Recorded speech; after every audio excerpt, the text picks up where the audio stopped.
Hello, xin chào các bạn. Chào mừng các bạn đến với kênh ẩm thực của mình. Hôm nay mình làm món trứng ốp la sốt chua ngọt.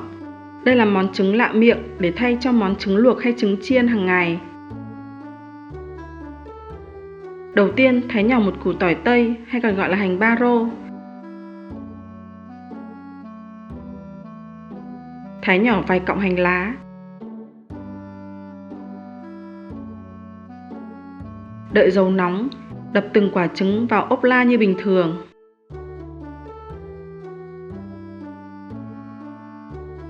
Các bạn thích chín hơn thì để lâu hơn chút nha. Mình thích ăn có lòng đào nên để tái chín thì cho ra.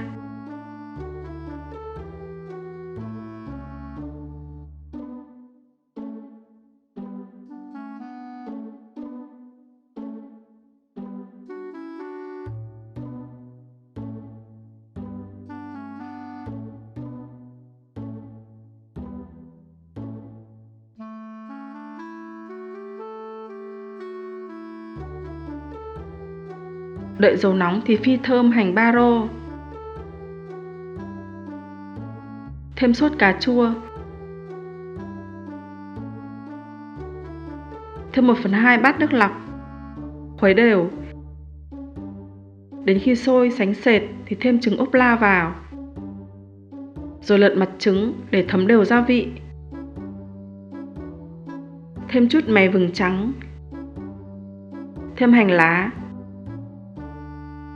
Chút hạt tiêu. Để nhỏ lửa tầm 2 đến 3 phút rồi cho ra đĩa. Trứng ốp la sốt đã xong. Xin mời các bạn nha. Món này ăn kèm cơm nóng nha các bạn. Wow các bạn ơi, trứng ngấm gia vị đậm đà, thơm cay, lòng đào dẻo, tan chảy trong miệng, ăn kèm cơm rất ngon. Các bạn ơi, các bạn hãy like video và đăng ký kênh để ủng hộ mình nhé. Cảm ơn và hẹn gặp lại. Bye bye.